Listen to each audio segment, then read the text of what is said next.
Quantos aqui são apaixonados pela presença de Deus? Diga amém. Sabe, nós não queremos conhecer apenas sobre Deus, nós queremos conhecê-lo. A palavra nos fala para nós devemos conhecer e prosseguir em conhecer o Senhor. Isso significa que Deus tem sempre mais para se revelar. Existe uma promessa na palavra que as pessoas não perguntarão umas às outras se nós conhecemos o Senhor, porque todos vão conhecê-lo. Todos vão ter esse momento com Ele. Nós realmente acreditamos como igreja que nós temos um chamado para testemunhar. E a testemunha não pode falar daquilo que ela não viu, daquilo que ela não ouviu, daquilo que ela não esteve presente. Nós somos chamados para testemunhar. Nós só podemos testemunhar de Jesus se nós tivermos um encontro com Ele. Se nós tivermos encontros contínuos com a presença.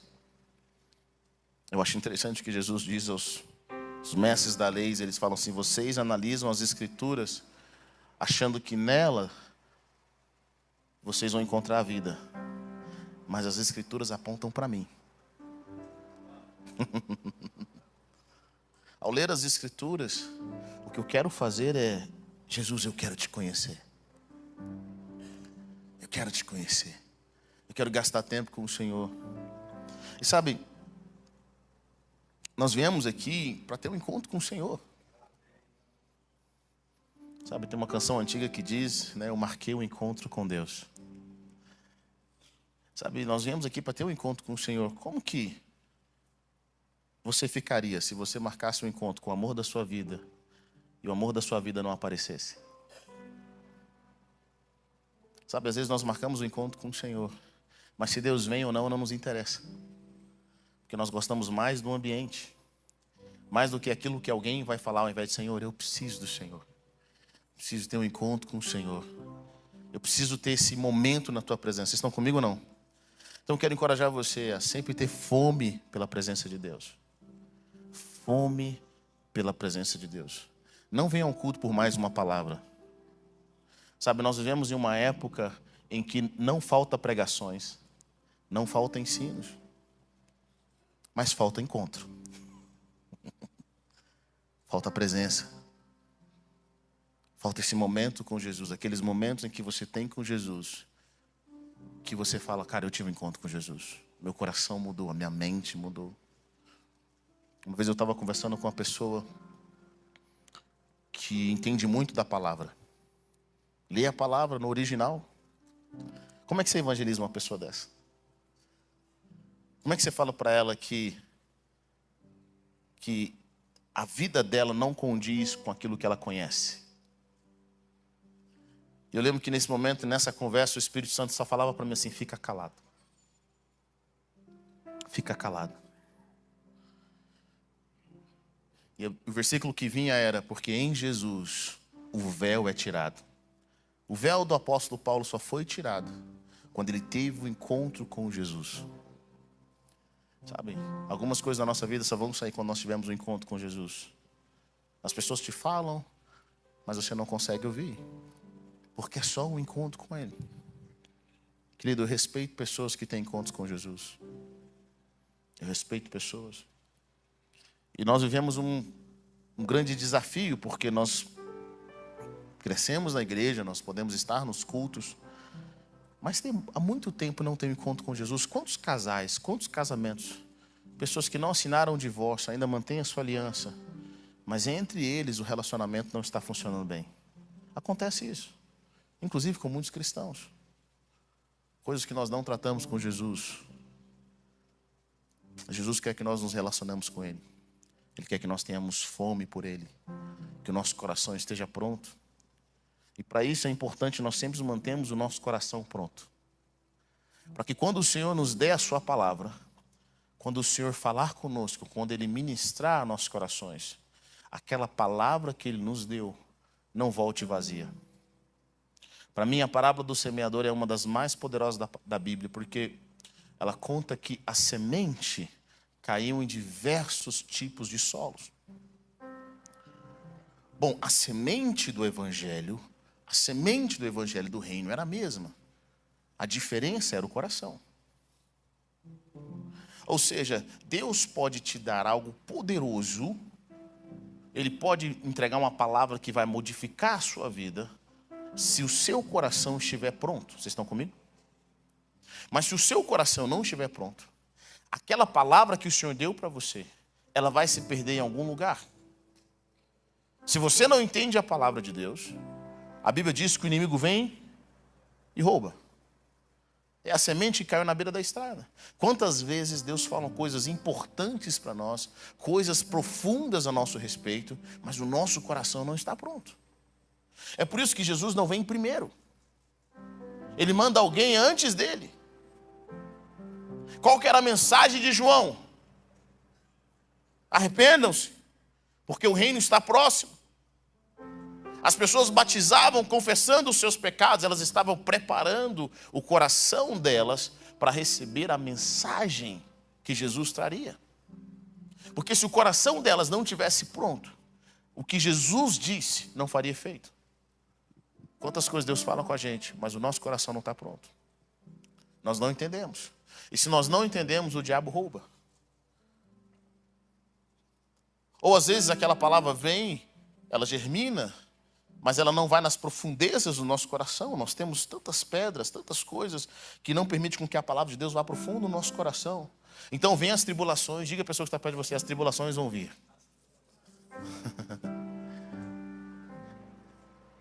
E elas nos desanimam. Mas a palavra de Deus fala algo poderoso. Ela diz que tem semente que cai entre os espinhos. Aquela planta germina, ela cresce, mas não vive plenitude. Por que ela não vive plenitude? Porque as preocupações dessa vida, os enganos da riqueza, elas sufocam aquela palavra. Isso para mim é poderoso, porque o Evangelho é o poder de Deus para transformar as nossas vidas. Nada muda mais a humanidade, a qualquer ser humano, do que o Evangelho de Jesus. Nada, absolutamente nada. Nada nessa terra.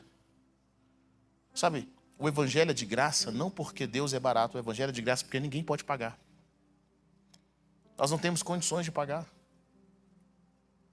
O Evangelho é de graça por isso. Paulo fala, ele fala algo poderoso. Ele fala a uma das suas igrejas, ele fala, eu tinha um direito de viver pelo Evangelho, eu tinha um direito de cobrar de vocês. Pela mensagem, porque ele sabia que a mensagem que ele estava trazendo era uma mensagem que fazia pessoas se transformarem, pessoas serem mudadas pelo poder de Jesus. Quando as pessoas ouviam e criam, a vida delas era completamente transformada. O Evangelho tem o poder de fazer alguém que é viciado em alguma coisa, fazer um alcoólatra deixar o alcoolismo e voltar para sua casa, voltar para sua família. O Evangelho tem o poder de fazer com que um homem adúltero, uma mulher adúltera se arrependa, volta para sua casa e comece a servir a sua família. O Evangelho tem o poder de fazer um homem orgulhoso ficar humilde.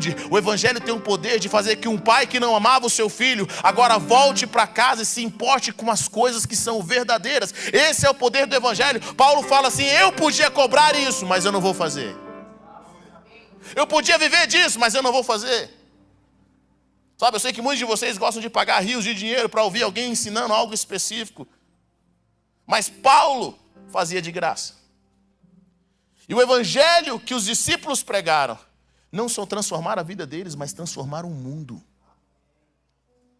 Quando esses caras escrevem a palavra, quando esses santos escrevem essa palavra, eles não eram parte da moda da época.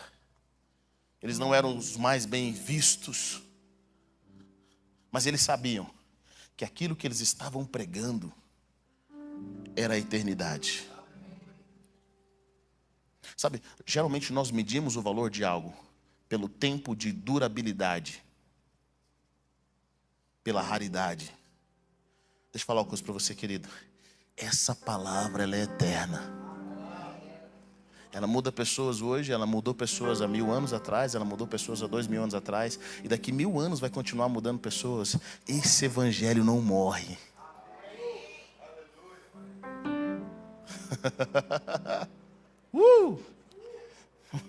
Eu amo essa palavra.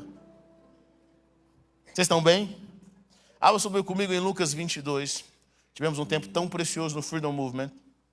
Um tempo tão cheio da presença de Deus. E é bom ver o que Deus está fazendo no nosso meio. Glória. Ah, Jesus. É esse evangelho que transforma vidas. Lucas 22, versículo 24. Quantos acharam? Diga amém. Surgiu também uma discussão entre eles acerca de qual deles era considerado o maior. Jesus lhes disse: os reis das nações dominam sobre elas, e os que exercem autoridade sobre elas são chamados benfeitores. Mas vocês não serão assim. Ao contrário, o maior entre vocês deverá ser como o mais jovem, e aquele que governa como o que serve. Versículo 27. Pois quem é maior, o que está à mesa ou o que serve?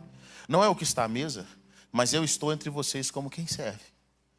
Vocês são os que têm permanecido ao meu lado durante as minhas provações. E eu designo a vocês um reino, assim como meu Pai o designou a mim, para que vocês possam comer e beber da minha mesa no meu reino e sentar-se em tronos julgando as 12 tribos de Israel. Versículo 31. Simão, Simão, Satanás pediu vocês para peneirá-los como trigo. Mas eu orei por você, para que a sua fé não desfaleça. E quando você se converter, fortaleça os seus irmãos. Mas ele respondeu: estou pronto para ir contigo para a prisão e para a morte. Respondeu Jesus: eu digo, Pedro, que antes que o galo cante, hoje 3 vezes você negará que me conhece. Então Jesus lhe perguntou: quando eu os enviei sem bolsa, saco de viagem ou sandálias, faltou alguma coisa? Nada, responderam eles. Ele lhes disse: mas agora, se vocês têm bolsa, levem-na, e também um saco de viagem.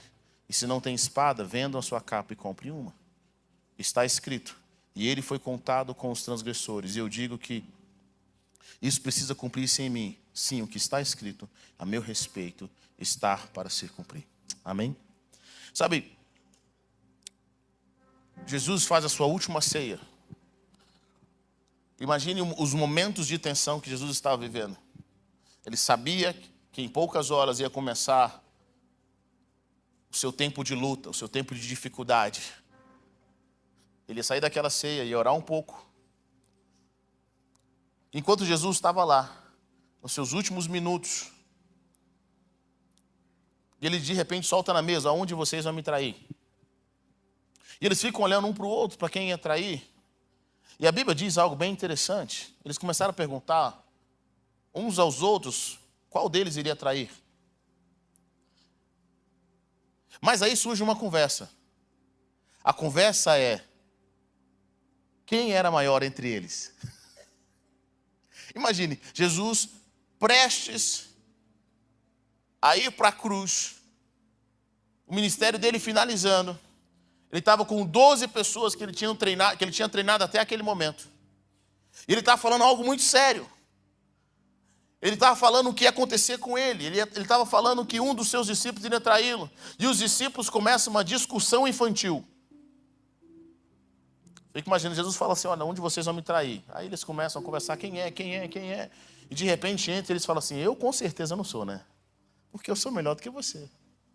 Um falando para o outro. Eles começam a discutir quem entre eles era o maior, quem era considerado o maior.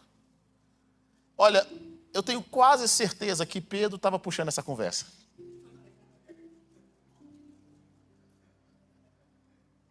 Quase certeza. E aí Jesus, na sua paciência, no seu amor, ensinando até o último momento, depois de ter lavado os pés dos discípulos, Jesus ainda ensina uma última coisa para eles. Ele fala: olha, entre os reis da terra, o maior, as pessoas dominam, são aquelas que dominam. Mas entre vocês, no princípio do reino de Deus, o maior é quem serve. O maior é quem está buscando servir. É o quem está servindo a mesa. Eu estou entre vocês como quem serve. Sabe, eu estava meditando sobre isso.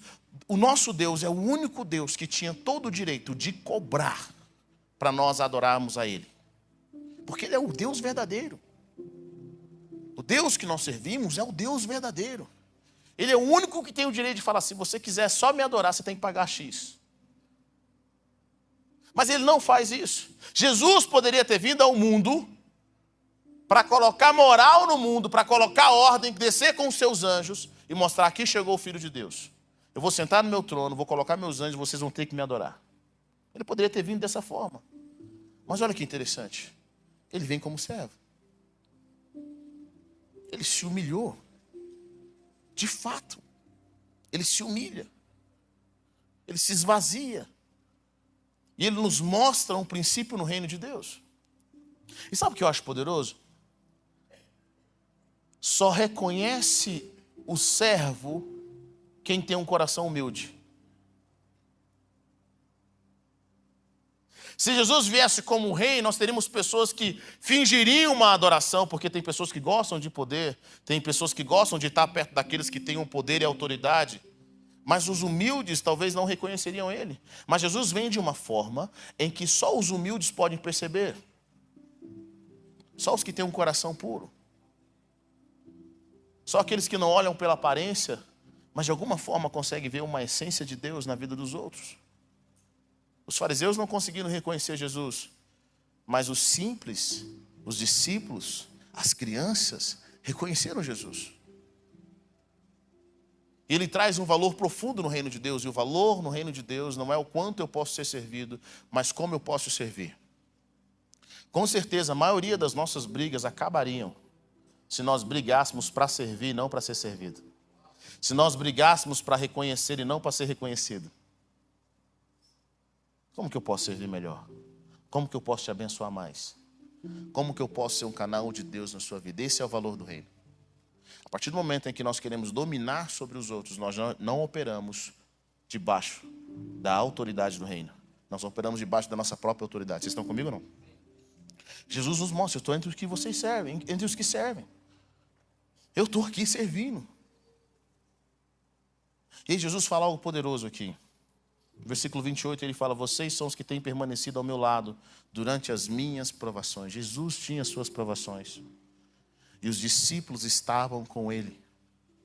Quando você lê a palavra, se você prestar bem atenção, principalmente no livro de João, Jesus estava sempre em meio a alguma confusão. Era alguém querendo jogar ele do penhasco? Era alguém pegando pedras? Os discípulos estavam com Jesus nesses momentos. Eles estavam nesses momentos em que as pessoas, tinha gente que queria matar ele era ameaçado. Quando Jesus decidiu ressuscitar Lázaro, a conversa era Jesus, a gente acabou de sair de lá, teve uma confusão. Os caras querem fazer uma besteira com você lá. E Jesus vai e um dos discípulos vai lá, se ele for morrer, eu vou morrer com ele. Jesus fala, vocês são aqueles que permanecem comigo nas minhas provações. E eu designo a vocês um reino, assim como meu Pai designou a mim. E aqui eu prendo uma chave no reino de Deus. Nós não receberemos o reino, não viveremos a realidade do reino, se nós não estivermos dispostos a permanecer com Jesus nas suas provações. Precisamos aprender a permanecer com Jesus naquilo que Ele está passando, em caminhar com Ele, em viver essa realidade. Esse é um desafio que nós temos como discípulos. Jesus não quer crentes, Ele quer discípulos. Ele quer pessoas que se tornem como Ele, pessoas que reflitam a Jesus. Não a nossa opinião, mas nós não podemos nos tornar como Jesus se nós não caminharmos com Ele. Se nós não tivermos um relacionamento. É a forma que Deus escolheu de mudar o mundo. A forma que Deus escolheu de mudar o mundo é através do relacionamento. É a forma que Deus quer revelar coisas para nós. Ele revela de coração para coração. Ele quer que nós caminhemos com Ele. Esse é o momento de Deus. Esse é o jeito de Deus. Onde nós nos conectamos com Ele. E aí nós vemos que Jesus tinha um coração de servo. Ele lava os pés dos discípulos. Eu amo que João 13 diz. Ele fala, Jesus sabendo quem era. Sabendo que seu tempo tinha chegado, que ele vinha do Pai, estava voltando do Pai, pega um pano e vai lavar os pés dos discípulos. Só quem sabe quem é, pode servir o outro. Está comigo ou não? Só quem sabe quem é, pode servir o outro de coração. Jesus sabia quem ele era. Ele não estava movimentado para agradar os homens, mas ele queria servir. E Jesus via nos discípulos uma oportunidade, ele via nos discípulos aquilo que os discípulos poderiam fazer. E aí Jesus, perto de ir para a cruz, Jesus ainda assim ora por Pedro. Ele fala, Pedro, Simão, Simão, Satanás pediu vocês para peneirar-os como trigo, mas eu orei por você, para que a sua fé não desfaleça. E quando você se converter, fortaleça seus irmãos. Mas ele respondeu, estou pronto para ir contigo para a prisão e para a morte. Respondeu Jesus, eu digo, Pedro, antes que o galho cante, hoje 3 vezes você negará que me conhece. Pedro é uma pessoa interessante. Pedro é aquele homem que você percebe na Bíblia que ele fazia as coisas e pensava depois. Você conhece alguém assim? Ele fazia as coisas. Sempre tem uma história com Pedro. Toda vez que Pedro está envolvido, tem uma história diferente. Você conhece alguém assim? Ele se movimentava. Imagine Jesus andando sobre as águas, as ondas, sabe, toda aquela tempestade, os discípulos no meio, dentro do barco. E ali estavam os discípulos. A Bíblia diz que eles viram Jesus, acharam que era um fantasma. E a Bíblia diz que eles davam altos gritos. Cara, imagine 12 homens no barco, dando altos gritos. E aí Jesus fala, gente, calma, fica tranquilo, sou eu. E aí, olha que interessante. Eu acho que Pedro não pensou bem. Ele fala, se é o Senhor, manda eu ir ter contigo. Manda eu ir sobre ele. E Jesus fala, vem. E Pedro simplesmente começa a andar sobre as águas. Depois que ele começa a andar sobre as águas, ele pensa, rapaz, eu acho que isso daqui é bem perigoso, hein? O vento está forte, as ondas estão aí. Esse negócio é perigoso que eu estou fazendo. E aí Pedro começa a afundar. Talvez eu e você poderia lançar, falando, olha, mas como Pedro não teve fé, olha aí, Pedro foi andar na água para afundar. Querido, ele andou sobre as águas. Eu fico pensando, eu acho que se fosse um dos discípulos, quem andaria, se fosse eu e os meninos aqui, um dos discípulos de Jesus, quem andaria sobre as águas seria o Lucas. Meu irmão, é o cara que faz primeiro e pensa depois. Esses dias nós estávamos, acabou o Freedom, e o Lucas estava pilhando os meninos de Brasília. Sabe quando ele fala, cara, eu vou te pegar, eu vou te arrebentar. E ele e o Guga, eles têm toda vez que eu vou no hotel onde eles ficam, cara, eu fico preocupado, porque eles começam a brincar de lutinha na porta do hotel. Mas dessa vez, estavam os meninos faixa preta. Tinha um faixa preta de jiu-jitsu, o outro faixa marrom. E os meninos falaram, Lucas, assim que acabar, a gente vai comer, a gente vai te esperar na porta do hotel. Mano, eu vou quebrar você, velho. E o Lucas, mano, você não vai dar conta de nada, eu quero ver se esse jiu-jitsu seu funciona. E o Lucas tal. E a gente foi para lá, isso já era mais de meia-noite, quase 1 hora da manhã. E o Lucas não aparecia, ele foi para um outro rolê. E os meninos lá conversando, de repente a gente foi embora. Quando a gente está subindo para ir embora. A gente está estacionando num carro, estava eu e o pastor Felipe. Tirando o carro, aparece o Lucas de kimono. Aí eu falei, mano, não acredito que você veio aqui para apanhar. Ele falou, cadê os caras? Aparece o Lucas de kimono. Cadê os caras? Mano, os caras acabaram de subir. Até os meninos tinham acabado de subir mesmo. Aí os caras acabaram de subir. Aí o Lucas ainda fez o vídeo. Mano, eu vim. Cadê vocês? Estou esperando vocês aqui. O Guga mandou uma mensagem. Mano, Deus livrou o Lucas. Ele ia morrer hoje. Os caras estavam do outro lado da cidade. Estavam pensando em vir para fazer a luta. O Lucas é esse cara que sempre tem história. Ele é um pouco de Pedro. Ele vai andar sobre as águas. Pedro é esse cara que anda sobre as águas, ele tem essa história, ele teve muito investimento de Jesus, ele participou de muitas coisas interessantes com Jesus, ele estava em momentos íntimos com Jesus. E aí nós percebemos que no final da sua jornada, Pedro ainda não se conhecia como Jesus conhecia. E Jesus chega para Pedro e fala, Pedro, eu estou indo embora, mas antes de ir embora eu orei por você. Eu intercedi por você. Para que o diabo não faça o que ele quer fazer sobre a sua vida. Isso me mostra algo poderoso aqui, querido. Às vezes nós estamos perto de pessoas que nós achamos que elas são fortes, mas na verdade elas precisam de oração. Elas precisam que a gente interceda por elas. Esse é meu ponto nessa noite. Meu ponto é para nós aprendermos a orar uns pelos outros. A levantarmos o nosso clamor pela vida das pessoas que estão perto de nós. Jesus caminhava com Pedro, mas ele conhecia Pedro da dimensão espiritual. Ele conhecia as áreas boas de Pedro, as áreas que Pedro tinha, o chamado que Pedro tinha, mas também Jesus não era cego às áreas que Pedro precisava de construção. Vocês estão comigo ou não? Porque o amor, ele não é idolatria. O amor não é eu imaginar o que eu acho que aquela pessoa deveria ser. O amor é eu te enxergo como você é. Eu sei quem você é. Sabe, e esse é o chamado de Deus, isso é algo que me marca com relação a Deus. Deus sabe quem eu sou e mesmo assim me ama.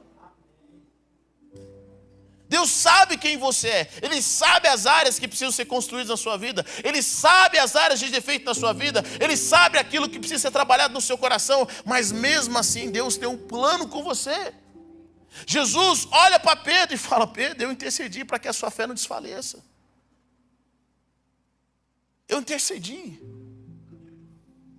E eu acho incrível isso, porque logo depois Pedro vai negar Jesus. Pedro vai negar Jesus. E Jesus não ora para que Pedro não negue. Vocês estão comigo ou não? Jesus não ore para que as áreas que precisam ser curadas em Pedro não se manifestem.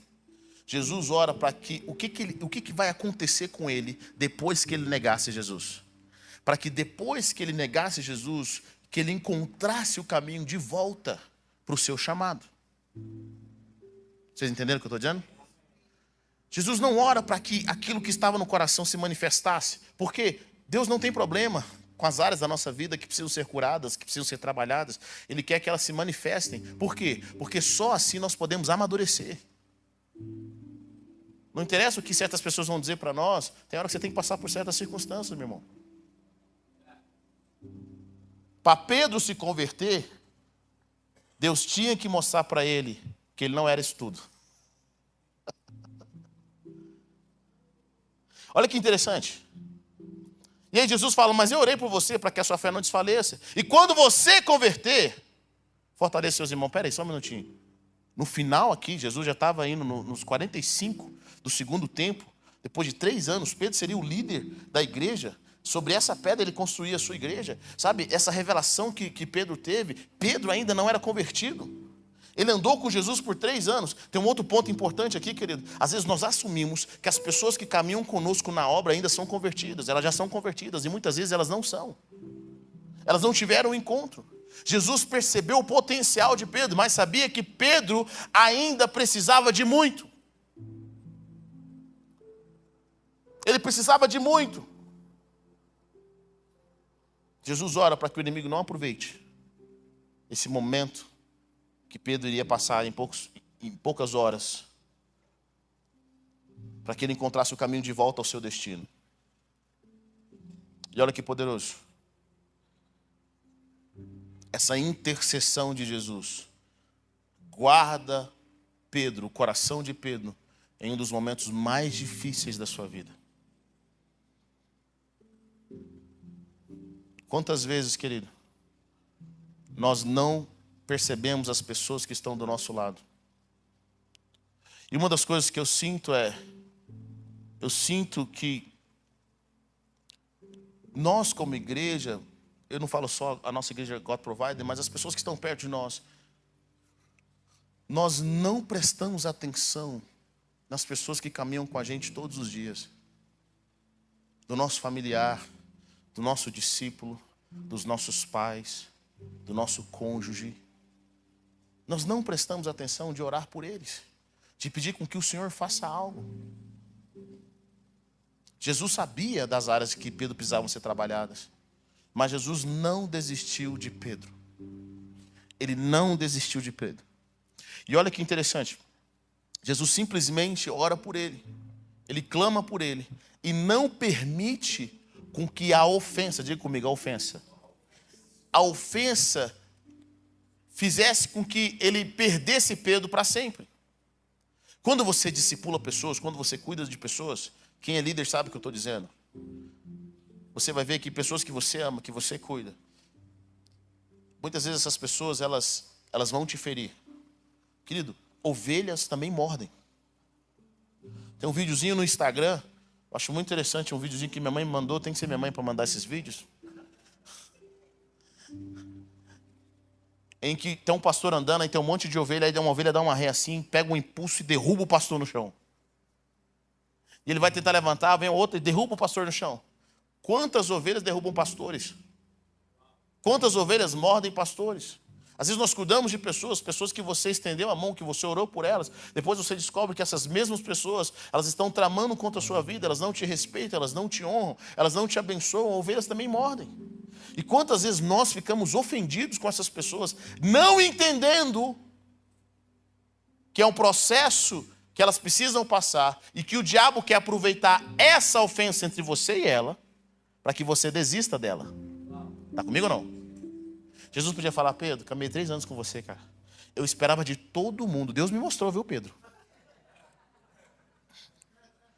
Deus me mostrou que antes que o galo cante, Pedro, eu esperei de Judas, mas agora de você.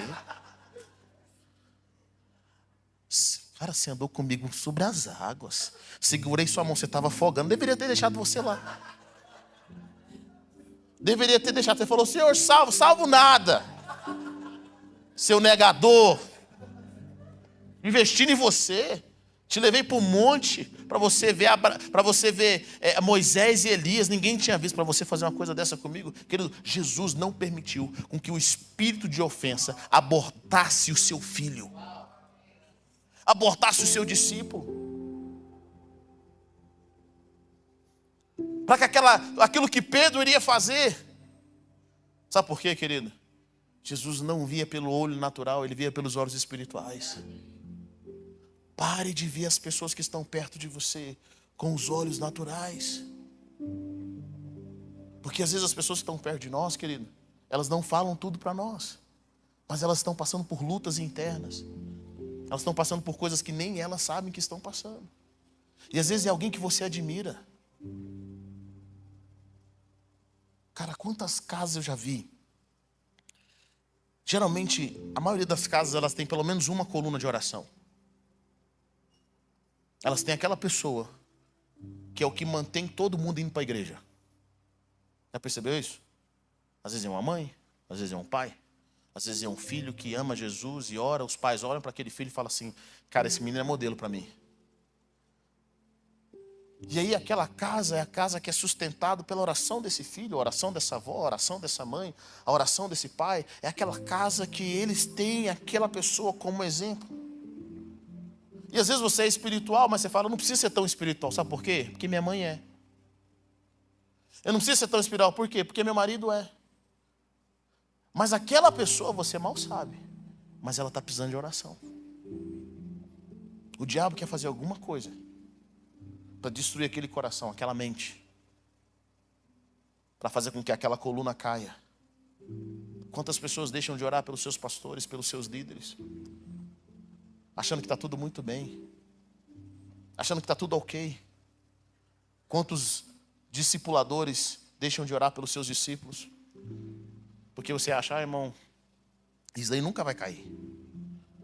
Talvez se a gente pudesse julgar pelo natural e falar assim: cara, quem que você acha que vai desfalecer se o diabo fizesse alguma coisa na vida? E você fala: acho que João é, sabe, parece que ele é meio assim, mais novo. Pedro nunca entraria na lista, mas Pedro era o que mais precisava de oração. E Jesus, mesmo indo para a cruz, ele não deixou de clamar por Pedro. E não se ofendeu com a falha de caráter que Pedro ainda tinha.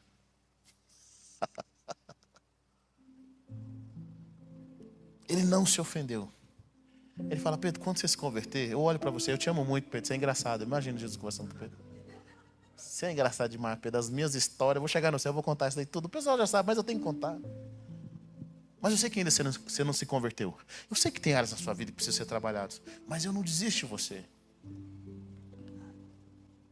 O diabo me pediu a sua vida, mas eu não vou entregar. Querido, quando alguém que você está ajudando, que Deus colocou no seu coração, te fere, você vai entregar para o diabo essa pessoa? Será que você vai entregar para o diabo? Você vai falar assim: olha, eu estava até orando por você, mas pensando bem aqui, depois dessa que você fez comigo, foi muito feio o que você fez comigo, você sabe disso, né? Senhor, tira as minhas palavras. Eu amo Moisés. Gente, o povo canseiro era o povo judeu. Moisés teve várias oportunidades para falar: Senhor, se o Senhor quiser, pode queimar agora. E na hora que eu acho que Moisés vai falar assim: Senhor, é a nossa chance, vamos começar de mim mesmo, vamos começar do zero. Moisés fala: Senhor, rasga meu nome. Se não vai levar, eles também não me levam. coração de Moisés em servir Israel, em servir os seus irmãos, mesmo sabendo que eles eram ignorantes, fazia a diferença. É por isso que Deus confiou nele. Sabe, querido, Deus já era para estar andando a 100 quilômetros por hora. Ele está andando a 2, porque Ele está nos esperando. Nós demoramos a entender as coisas do reino. E Deus tem uma paciência com a gente. Ele tem um amor por nós. Algumas coisas Ele não pode revelar ainda. Por que Ele não pode revelar? Porque nós não estamos prontos. Tem áreas da nossa vida que a gente já deveria ser mestre. Mas mestre em quê? Mestre no relacionamento. A gente caminha com Jesus, entende a realidade do céu. Mas quantas pessoas você convive com elas, mas elas não entendem? Mas sabe como que elas vão entender?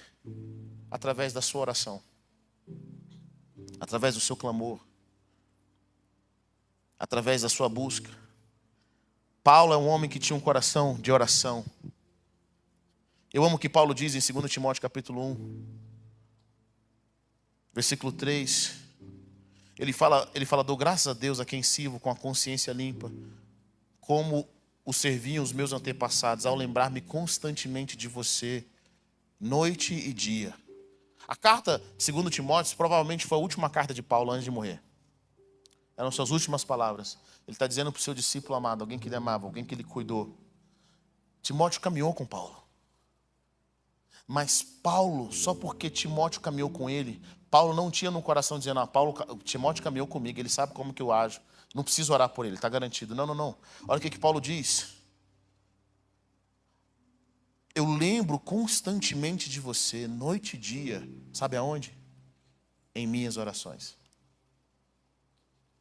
Lembro-me das suas lágrimas e desejo muito vê-lo, para que a minha alegria seja completa.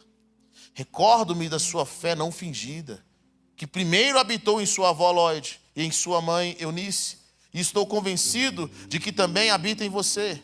Por essa razão, torna a lembrá-lo de que mantenha viva a chama do dom de Deus que está em você, mediante a imposição das minhas mãos. Paulo, ele orava, ele fala, Senhor, o Senhor, ele caminhou comigo, mas eu continuo orando pela vida de Timóteo. Eu continuo orando pela vida dia e noite. Paulo lembrava de Timóteo, ele tinha um coração por Timóteo.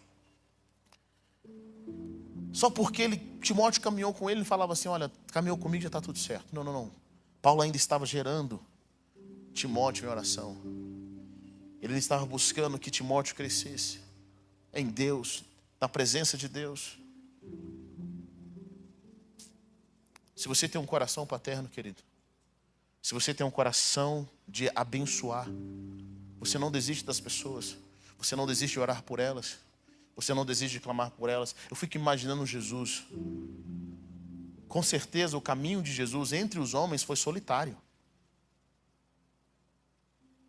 Por quê? Porque como que Jesus compartilhava as coisas que ele via e sabia para os discípulos? Os discípulos não entendiam a parábola.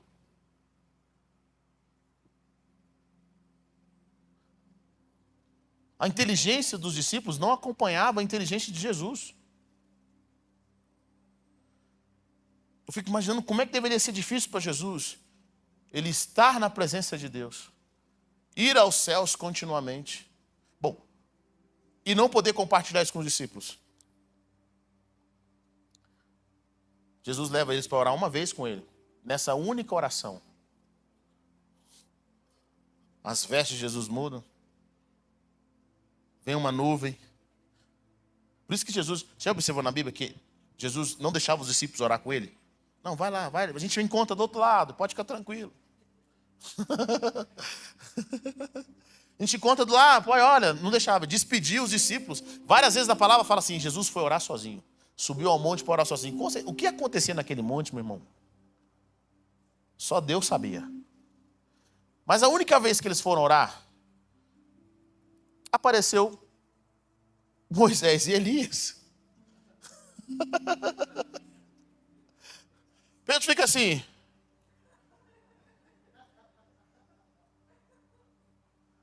Mas, Senhor, é bom estarmos aqui, hein? Ó o Pedro, tá vendo?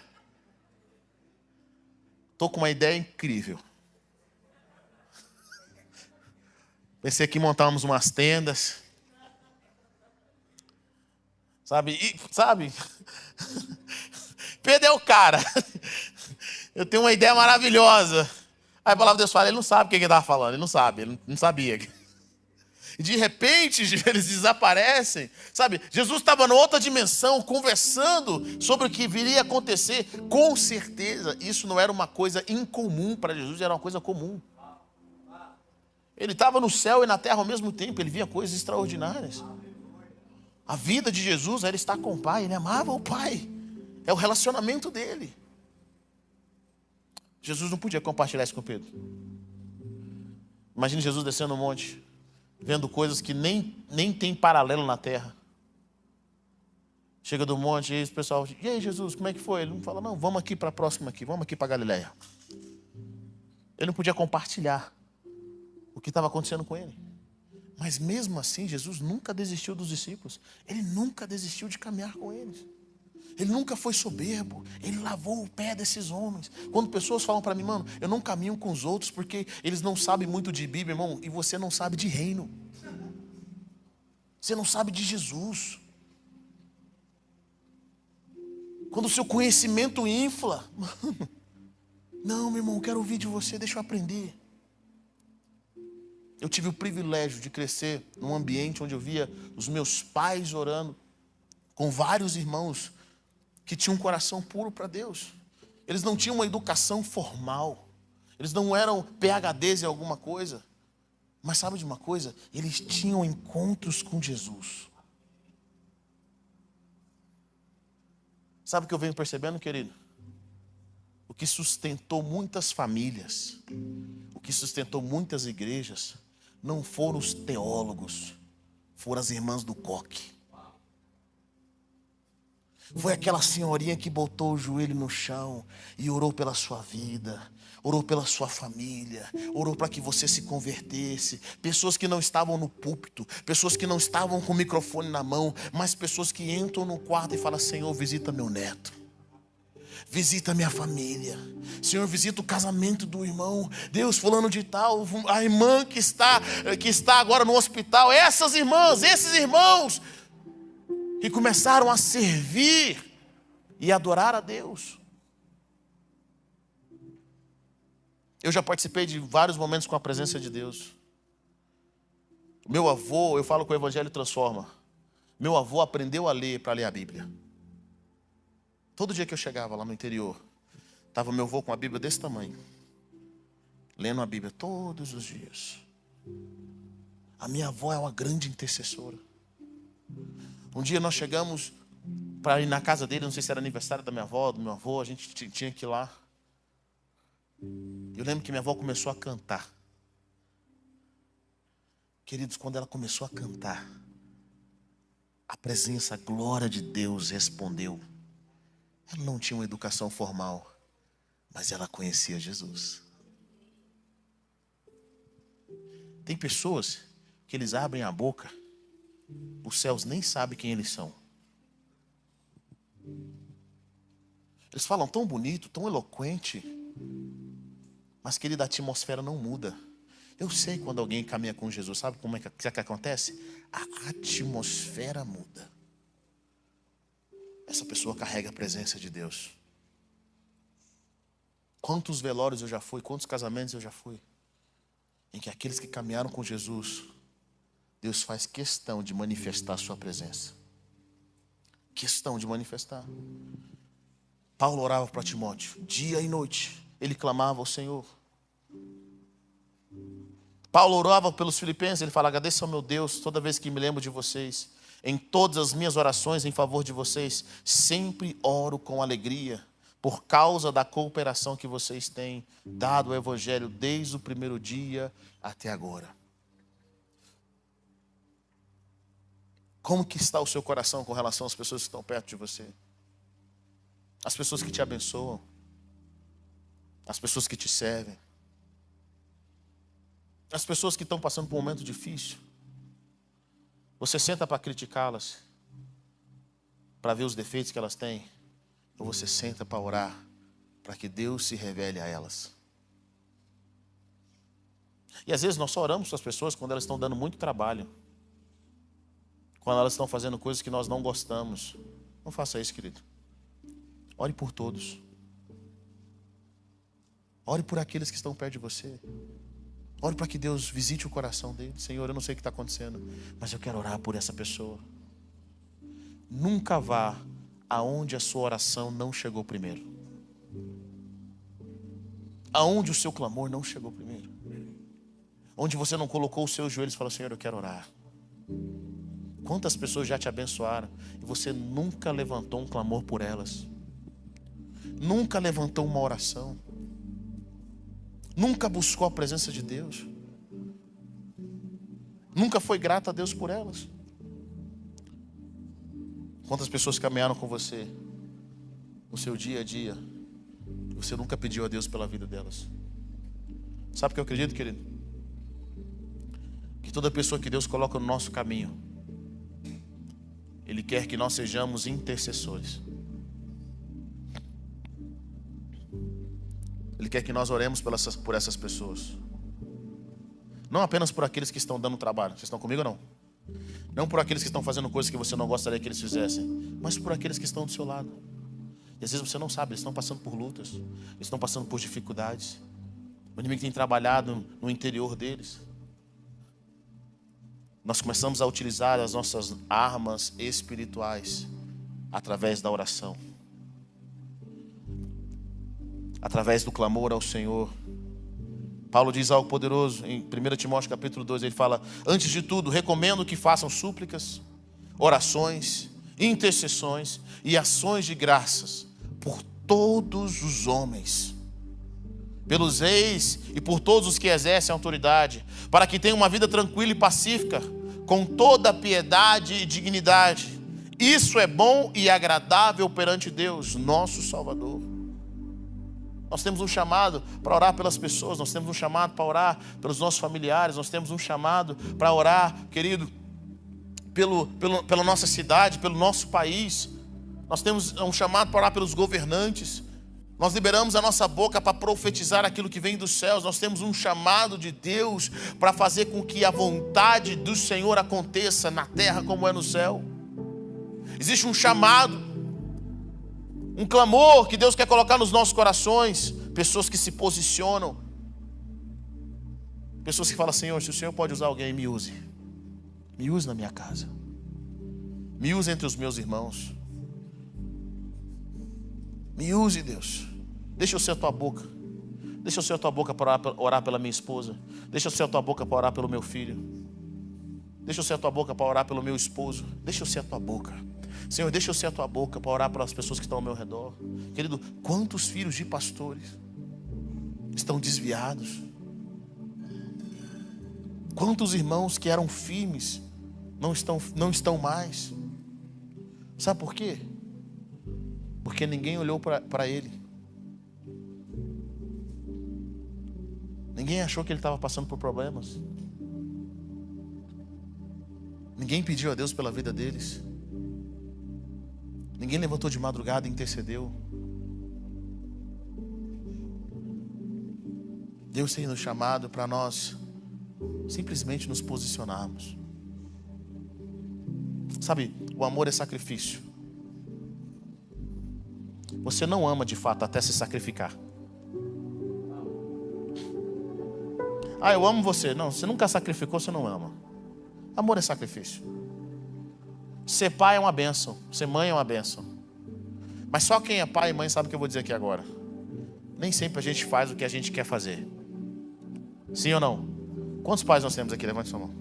Querido, depois que você é pai e mãe, você nunca mais dorme igual. Você não dorme mais do mesmo jeito. Principalmente depois que você é pai e mãe de criança pequena. Eu lembro que a primeira vez que nós viajamos, sem a nossa filha mais velha, a Isabela, quando a gente só tinha ela, nós fomos para os Estados Unidos, eu e a Raíssa. Querido, a Raíssa dormiu 15 horas dentro do avião. Aí a gente entrou no carro, ela dormiu mais 3 horas até. De 10 dias que nós ficamos fora, ela dormiu uns 7, assim, direto, quase. A alegria dela hoje é dormir. Sabe quantas vezes nossos filhos estão cansados? De madrugada, 3 horas, 4 horas da manhã, a minha mais nova levanta: mãe, o que foi, minha filha? Eu quero mamadeira.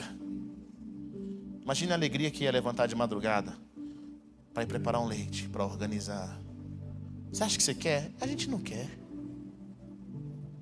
Você acha que quando um filho fica doente, você quer ir para o hospital? Você quer ir lá ver ele tomar soro? Você não quer, mas o amor é sacrifício. O amor é sacrifício. Para Jesus foi sacrifício, para os discípulos foi sacrifício, e para nós é sacrifício. Quem ama se sacrifica. Quem ama se entrega. Quem ama paga o preço. Paulo podia estar orando por si mesmo. Paulo podia estar orando, olha, Senhor, já fiz muito, agora está na hora de eu receber mais bênção. Não vou orar por ninguém não. Ninguém me valoriza, ninguém me visita, eu estou preso. Mas Paulo não para de orar pelas igrejas, ele não para de dar graça, ele não para de orar pelos seus filhos. Jesus até perto da cruz do Calvário, ele continua orando, ele continua orando, ele continua clamando. E a Bíblia diz que ele ainda intercede por nós à direita de Deus. Ele ainda ora, ele ainda intercede, ele ainda fala, Pai, continua fazendo. Pai, tem misericórdia. Ele continua orando, ele não parou, querido. Jesus não está no céu cansado, dormindo até hoje. Jesus ainda está lá, olhando por cada um dos seus filhos. Ele ainda está orando pela igreja, ele ainda está orando pelo propósito de Deus, sabe? Ele ora para que as misericórdias do Senhor sejam renovadas nas nossas vidas. Ele ora, ele continua buscando. Deus não parou de buscar os seus filhos, ele não parou de interceder. E também nós não devemos parar. Sabe, eu estou onde eu estou hoje, não é porque eu sou super espiritual. Eu estou onde eu estou hoje, não é porque eu sei muito de Bíblia. Eu estou hoje porque ainda assim eu tenho pessoas que oram por mim. Eu tenho mães que oram, minha mãe que ora, meu pai que ora, minha esposa que ora. Às vezes eu estou muito paralisado em casa, sabe? Aquele momento que você está paralisado, alguém já ficou assim? Você fica passivo, paralisado. Minha esposa começa a orar, Deus, levanta esse homem. Desperta ele. Eu começo a sentir um incômodo assim espiritual, uma raiva. Eu não sei de onde que está vindo. E ela, Deus, sacode ele. Quantas vezes minha mãe, ela está orando e ela fala assim, Deus, o Weber ainda não está pronto para certas coisas. Ele ainda não está pronto, ele está orando, ela está intercedendo. Às vezes você tem pessoas ao seu redor que ele dá, ao invés de criticar, ore. Ao invés de criticar, fala, Senhor, ele não está maduro ainda. Fortaleça, amadureça. Mas sabe de uma coisa, querido? Quando você é família, não tem divórcio. Você não desiste. Você ora até ver o fruto do seu penoso trabalho. Até ver a manifestação do reino de Deus. Até ver o que Deus vai fazer. Eu quero encorajar você a orar. Mas eu quero encorajar também você a fazer com que as pessoas orem por você com gratidão. Eu quero concluir com essa passagem, 2 Coríntios 9:10. Aquele que supre a semente ao que semeia, e o pão ao que come também lhe suprirá e multiplicará a semente e fará crescer os frutos da sua justiça. Versículo 11, vocês serão enriquecidos de todas as formas, para que possam ser generosos em qualquer ocasião, e por nosso intermédio, a sua generosidade resulte em ação de graças a Deus. O serviço ministerial que vocês estão realizando não está apenas suprindo a necessidade do povo de Deus, mas também transbordando em muitas expressões de gratidão a Deus. Por meio dessa prova de serviço ministerial, outros louvarão a Deus pela obediência que acompanha a confissão que vocês fazem do Evangelho de Cristo, e pela generosidade de vocês em compartilhar seus bens com eles e com todos os outros. Presta atenção nisso. E nas orações que fazem por vocês, eles estarão cheios de amor por vocês, por causa da insuperável graça que Deus tem dado a vocês. Sabe o que Paulo está dizendo para a igreja de Corinto? Eles tinham se mobilizado para ajudar uma igreja. Paulo fala, antes da gente terminar essa carta aqui, deixa eu falar uma coisa. Eu vou passar aí, e vocês tinham colocado no coração em ajudar uma igreja.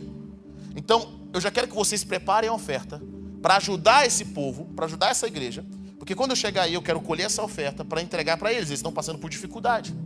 E aí Paulo está dizendo algo para os coríntios aqui, olha, Deus vai enriquecer vocês de todas as formas, para que vocês possam ser generosos. Bom, isso me ensina algumas coisas. Pessoas que estão na vida de escassez, ou têm uma mentalidade de escassez, não pode ser generosa. Eu não posso te dar algo se eu não tenho nada. Então Paulo está dizendo, mas Deus vai enriquecer vocês de todas as formas, está dizendo aos coríntios, para que vocês possam ser generosos, e para que a generosidade de vocês resulte em graças a Deus. E ele fala algo poderoso. Sabe o que essas pessoas vão fazer no versículo 14?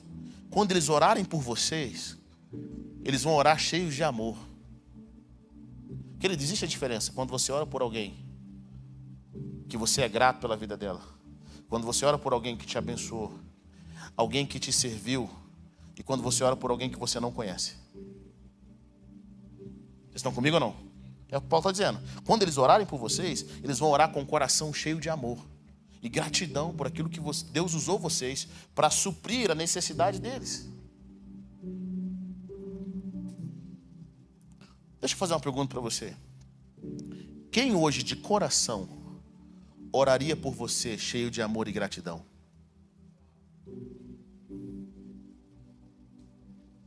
Quem você abençoou? Quem que olha para você e fala, rapaz, a minha vida mudou depois que você chegou nela? O seu sorriso, o seu abraço, a sua mensagem, a sua oferta na minha vida. Eu sou grato a Deus por você.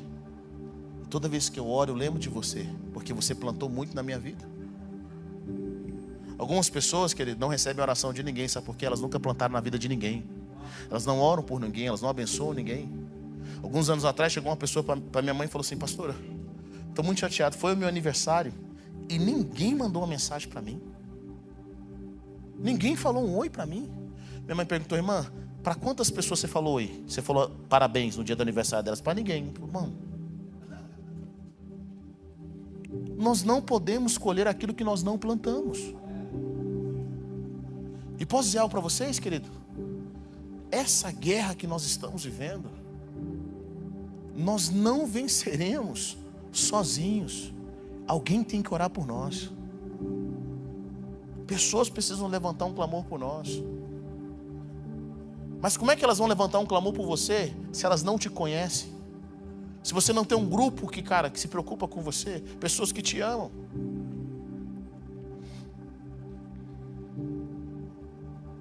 Você precisa estar no coração delas. Você precisa participar da vida delas. Você precisa, de alguma forma, plantar no coração delas. Essa igreja em Coríntios estava plantando. Eles tinham pessoas que oravam por eles, porque eles estavam sendo bênção na vida de uma outra igreja. Eu quero te encorajar nessa noite a conhecer e se fazer conhecido, a investir na vida de alguém, a orar por ela, mas não só orar, mas ser presente, deixa ela te conhecer. Guarda a sua vida no coração dela.